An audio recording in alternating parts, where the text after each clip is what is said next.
ఇది చాలా special moment నాకు. చాలా ఇయర్స్ నుంచి వెయిట్ చేస్తున్నా ఈ విజువల్ కోసం. అండ్ ఫైనలీ ఈ ఈవెంట్ వైజాగ్లో అవ్వడం నేను చాలా హ్యాపీగా ఫీల్ అవుతున్నా. వైజాగ్తో నాకు కొంచెం స్పెషల్ కనెక్షన్ ఉంది. నేను బీటెక్లో ఉన్నప్పుడు నాకు గీతంలో ఫ్రెండ్స్ ఉంటుండే, నేను ఎప్పుడు ఇక్కడికి వస్తుండే. అండ్ వచ్చినప్పుడల్లా ఇక్కడ ఈ బీచ్ రోడ్లో బండి మీద ఒక రౌండ్ వేస్తే చాలు మొత్తం రిఫ్రెష్ అవుతుండే. కార్ రెంట్కి తీసుకొని అరకుకి వెళ్ళడము, ఇదంతా మా రిచువల్ ఉండే. అండ్ మా షూటింగ్ కూడా వైజాగ్లోనే అయింది. అండ్ ఈ స్పెషల్ మూమెంట్ వైజాగ్లో అవ్వడం చాలా సంతోషంగా ఉంది. అండ్ నేను మీకు 5 రీజన్స్ చెప్తా శుభం ఎందుకు చూడాలో. అందరూ అన్నీ చెప్పేసారు. But okay, first reason is destiny అండి. ఐ నో మీకు ఇది కొంచెం వినడానికి వింత ఉంటుంది. బట్ నాకు ఈ సినిమా ఎట్లా వచ్చిందంటే అది ఒక మూవీలో ఒక సీన్లా ఉంటుంది. నేను చెప్తే, నేను ఏదో యాడ్ షూట్కి బాంబేకి వెళ్తుంటే నన్ను వెనకాల నుంచి ఒక మనిషి ట్యాప్ చేసి మెయిల్ అబ్బాయి అన్నాడు. అంటే నేను 4 years బ్యాక్ మెయిల్ అని ఒక సినిమా చేసిన. మెయిల్ అబ్బాయి అంటే తిరిగి చూస్తే అది రాజన్ డీకే సార్ అప్పుడు నాతోని మేము తెలుగులో ఒక సినిమా చేద్దాం అనుకుంటున్నాము. మా మైండ్లో కొన్ని ఆప్షన్స్ ఉండే, బట్ మనం ఇక్కడ కలిసినాము ఎయిర్పోర్ట్లో అంటే maybe it's a sign, I think we should do it అన్నారు. ఆ మూమెంట్ ఐ ఫెల్ట్ లైక్ అది అప్పుడెప్పుడో ఇట్లా డైరెక్టర్లు యాక్టర్లని రోడ్ల మీద లేకపోతే మాల్స్లో ఎక్కడైనా కనిపిస్తే సెలెక్ట్ చేసుకుంటారని వినడం. కానీ ఫస్ట్ టైం నా లైఫ్లో అదొక మిరాకిల్ జరిగింది. Shubham is not just a horror comedy, it is something that is born out of miracle. ఇలాంటివి చాలా రేర్గా అవుతాయి. అందుకే ఈ సినిమా చాలా స్పెషల్ ఫిలిం అని నేను ఫీల్ అవుతున్నా. And second reason is the story. నేను రాజ్ సార్ చేద్దాం ప్రాజెక్ట్ అన్న తర్వాత స్టోరీ ఎలా ఉండబోతుందని ఒక భయం ఉండేది. అంటే ఎలాగైనా మంచి స్టోరీ ఉంటే బాగుంటుందని. సో నేను, మా producer Himank and Praveen sir, Vasanth గారు ఒక రూమ్లో కూర్చొని నాకు స్టోరీ నరేషన్ అయింది. అండ్ నేనైతే నాన్ స్టాప్ 2 గంటలు నవ్వుతూనే ఉన్నా. అసలు హారర్ కామెడీ ఇలా కూడా తీయొచ్చా అంటే ఆ సీన్స్ కానీ మోస్ట్ ఇంపార్టెంట్లీ హారర్ కామెడీ అంటే అంత లాజిక్ లేకుండా సంథింగ్ ఏదో ర్యాండమ్గా ఉంటుంది. But this film has a beautiful story, మంచి ఎమోషన్స్ ఉంటాయి. అసలు ఈ సిచ్యువేషన్స్ అయితే మీరు చాలా ఎంజాయ్ చేస్తారు. అండ్ వసంత్ సార్ అద్భుతమైన స్టోరీ రాశారు పేపర్ మీద. And it was lovely working with you sir. ఆ స్టోరీని లైఫ్కి తీసుకురావడానికి ప్రవీణ్ గారు మ్యాజిక్ చేసారు. అసలు ప్రవీణ్ సార్ ఎట్లా అంటే ఒక సునామీలా ఉంటాడు సెట్ మీద. ఆ మనిషి ఎనర్జీని మనము కంట్రోల్ చేయలేము. అండ్ ఆ ఎనర్జీ మాకు ట్రాన్స్లేట్ అయింది. అది స్క్రీన్ మీద మీకు రేపు కనిపిస్తుంది. ఒక సీన్ పేపర్ మీద ఉన్న దాన్ని ఒక 10 times మోర్ ఫన్నీయర్ చేస్తాడు ఆయన సెట్ మీద. అండ్ నీతోని అసలు వర్క్ చేయడము ఒక యాక్టర్కి ఈజ్ అ జాయ్. అంటే చాలా రేర్గా అలా అనిపిస్తుంది యాక్టర్స్కి. నీతో పనిచేయడం నా అదృష్టంగా భావిస్తున్నా. And meeting you also. ఇలాంటి మనిషిని అసలు మీరు ఎప్పుడు కలవరు. అసలు చాలా రేర్ జెమ్ ఆయన. And yeah, third reason is actors అండి. యాక్టర్స్ ఒక నన్నెట్లా కనిపెట్టిందో ఈ స్క్రిప్ట్, నన్నెట్లా ఈ స్క్రిప్ట్ చూస్ చేసుకుందో, ఈ యాక్టర్స్ అందరూ కూడా స్క్రిప్టే చూస్ చేసుకుంది. చరణ్ది నాది కొంచెం సిమిలర్ జర్నీ. మేము కూడా ఇన్స్టాగ్రామ్ నుండి వీడియోస్ చేసుకుంటా, తర్వాత యూట్యూబ్లో చేసి, దాని తర్వాత చాలా ఆడిషన్లు ఇచ్చి ఫైనలీ మా ఇద్దరు జర్నీ కూడా సిమిలర్ ఉంటుంది, చాలా రిలేట్ అవుతా. అండ్ ఈ సినిమాలో చాలా రోజుల తర్వాత మ్యాడ్ తర్వాత ఆయన అద్భుతమైన పర్ఫార్మెన్స్ చేసిండు ఇందులో. అండ్ నెక్స్ట్ గవిరెడ్డి గారి గురించి స్పెషల్గా చెప్పాలండి. ఈయన అసలు మామూలు మనిషి కాదు. ఈయన ఒక డైరెక్టరు.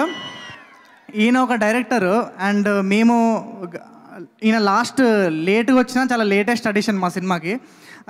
లాస్ట్ మూమెంట్లో వచ్చినా కూడా ఆ మనిషి ఒక డైరెక్టర్. అంటే ఒక డైరెక్టర్ ఎప్పుడు ఒక డైరెక్టర్ లానే చూస్తుంటాడు యాక్టర్స్ని కూడా. బట్ ఈయన మాతో కలిసిపోయిన విధానం అసలు అది చాలా రేర్ అండి. అంటే మాకంటే ఇంకా ఎక్కువ హంబుల్ ఉంటాడు. మేమే ఆయన మీద ఇంకా పంచలేస్తుంటాం. అసలు ఆయన it was lovely working with you. నీ వల్లనే నేను అసలు షూట్ అంతా చాలా ఎంజాయ్ చేసిన. మా ముగ్గురు కాంబినేషన్ సీన్స్ అయితే మీరు చాలా ఎంజాయ్ చేస్తారు. అండ్ శ్రియతోని నేను ఎక్కువ సీన్స్ చేసిన మొత్తం శ్రియతోనే ఉంటుంది. అండ్ శ్రియ అసలు నేను ఒక యాక్టర్కి ఇంత డెడికేషన్గా నేను ఎప్పుడు చూడలేదు. అండ్ నేను పనిచేసిన యాక్టర్స్లో she is one of the most dedicated actress. Everyday workshop ఉందా వచ్చేస్తుంది, ప్రమోషన్ ఉందా వచ్చేస్తుంది, అసలు నో అనే చెప్పే ప్రసక్తే లేదు, ప్రతి దానికి వచ్చేస్తుంది. I had a blast working with Shriya and thank you so much for being an amazing co star. And Shravani కూడా యూఎస్ నుండి వచ్చి ఎట్లా స్క్రిప్ట్ చూస్ చేసుకుందని చెప్తున్నా కదా, యూఎస్ నుండి వచ్చి అసలు తను కష్టపడి ఫ్యామిలీకి దూరంగా వచ్చి ఇక్కడ వచ్చి యాక్టింగ్ పర్స్యూ చేస్తుంది. And she killed it. అసలు ఈమె పర్ఫార్మెన్స్ మీరు మామూలుగా ఎంజాయ్ అయ్యారు. సినిమాలో ఎంత స్వీట్ పర్సనో దయ్యం అయిన తర్వాత అంత వైలెంట్ పర్సన్ ఈమె. అండ్ శాలిని మా అందరి ఫేవరెట్. శాలిని కూడా Shalini favourite. And Shalini comedy scenes అయితే మీరు మామూలుగా ఎంజాయ్ అయ్యారు. And I feel like I found a family. ఈ శుభం టీం అంతా నాకు ఒక ఫ్యామిలీ లాగా మేము రోజు కలిసి హ్యాంగ్ అవుట్ అవుతున్నాం. ఈ ఫిలిం నాకు మంచి ఫ్రెండ్స్ ఇచ్చింది. అండ్ నేను ఎప్పుడు అంటుంటా సక్సెస్లో 3 Sలు ఉంటాయని, అది మా ముగ్గురు హీరోయిన్లు శ్రియ, శాలిని అండ్ శ్రావణి. అండ్ అంతకన్నా పెద్ద ఎస్ మీకు తెలుసు ఎవరో. And the 4th reason is the music. అసలు క్లింటన్ గారు ఇచ్చిన సాంగ్స్ చాలా పెప్పి, అసలు కొత్త మోడర్న్ టచ్ ఇచ్చిర్రు ఈ సినిమాకి. ఇది ఎంత ట్రెడిషనల్ ఫిలిం అయినా కూడా దీనికి ఒక రాక్ అది ఇచ్చిర్రు ఆ టచ్. అండ్ లాస్ట్లో ఎంటర్ అయిన మా వివేక్ సాగర్ ఇచ్చిండు మ్యూజిక్. అసలు మీరు థియేటర్స్లో మామూలుగా ఎంజాయ్ అయ్యారు. లాస్ట్ సెకండ్ హాఫ్ అయితే మీరు అసలు థియేటర్స్లో షేకే. అదైతే డెఫినెట్లీ నేను డెఫినెట్లీ నమ్ముతున్నా. అండ్ ద 5th రీజన్ మీ అందరికీ తెలుసు అనుకుంటున్నా. The 5th reason is Samantha ma'am. Samantha ma'am, I love you ma'am. అసలు I been a huge fan of you. మీకు తెలియదు అనుకుంటా, నేను యాక్చువల్లీ ఓబేబీకి ఐ ఆడిషన్ అనమాట. I audition to play one of the band characters. But అప్పుడు రాలేదు. బట్ కట్ చేస్తే 5 years తర్వాత నేను మ్యామ్ సినిమాలో ఒక హీరోలా చేస్తున్నా. ఈ టైటిల్ సమంత గారి ఫస్ట్ ప్రొడక్షన్ హీరో అన్న title I will hold on to my heart for ever. ఇలాంటి ఆపర్చునిటీ రావడం చాలా రేర్. అండ్ మ్యామ్, మీరు ఎన్ని సినిమాలు చేసినా మీ ఫస్ట్ హీరో మాత్రం నేనే. No one can take away that from me. And Samantha గారు ఏది చూస్ చేసుకున్నా అందులో క్వాలిటీ ఉంటుంది, ఒక హానెస్టీ ఉంటుంది. అండ్ అదొక మేజర్ ఇంపాక్ట్ క్రియేట్ చేస్తుంది, దట్ ఈస్ ఫర్ షూర్. తను చేసిన రోల్స్ కానీ తను చేసిన సినిమాలు అన్నీ చాలా ఇంపాక్ట్ క్రియేట్ చేస్తాయి. And thank you ma'am for choosing శుభం లాంటి సినిమా ఎవరితోనైనా తీయొచ్చు, బట్ కొత్త వాళ్ళని ఎంచుకొని మా అందరికీ ఒక స్టేజ్ ఇచ్చి ఇంత పెద్ద ప్లాట్ఫామ్ ఇచ్చినందుకు we are eternally grateful ma'am. Thank you so much. And I want to thank Himang, our other producer. Himang, I found a brother. Thank you so much for constant support. I want to thank all the ADs. Under ADs ki thank you. అక్కడ ఇంకా వాళ్ళు మిక్సింగ్లో డిఐలో చాలా busy ఉన్నారు, వాళ్ళందరికీ thank you. ఇక్కడ రాలేకపోయారు, but మీ అందరి వల్లనే మేము ఇక్కడ నించున్నాం.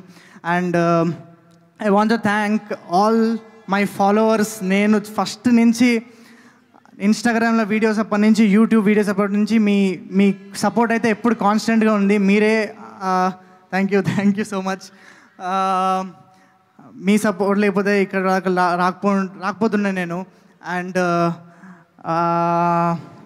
I want to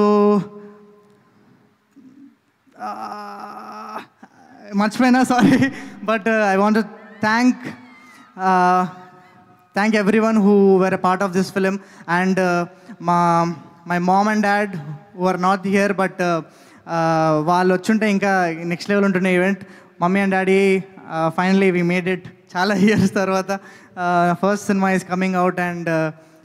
and I hope you are proud. And నేనేం చేసినా మీకోసమే. And my sister is in the US. తను నా సినిమా రిలీజ్ అప్పుడు లేకుండా వెళ్ళిపోయింది. చిన్ని, ఐ లవ్ యూ. అండ్ అందరికీ ఇక్కడ వచ్చిన వైజాగ్ వాళ్ళందరికీ థ్యాంక్ యూ సో మచ్. శుభం May 9th థియేటర్స్లో రాబోతుంది. అండ్ ఇది కొంచెం ఎక్కువ అయ్యుంటుంది, బట్ ఇది నేను చెప్తా. నాకు చాలా, ఎందుకంటే మా గవిరెడ్డి ఎప్పుడు అంటుంటాడు, శుభం పక్కా బ్లాక్ బస్టర్, డిస్కషనే లేదని మా అందరితో అంటారు. మేము అందరం చాలా నమ్ముతాము. And thank you so much guys. ఇప్పటి నుంచి ఇది మా సినిమా కాదు, సమాంత గారి సినిమా కాదు, అందరు మీ సినిమా. మీరు అందరు దీన్ని హిట్ చేస్తారని కోరుకుంటున్నా. I'll see you all in theatres. Thank you so much. Love you all.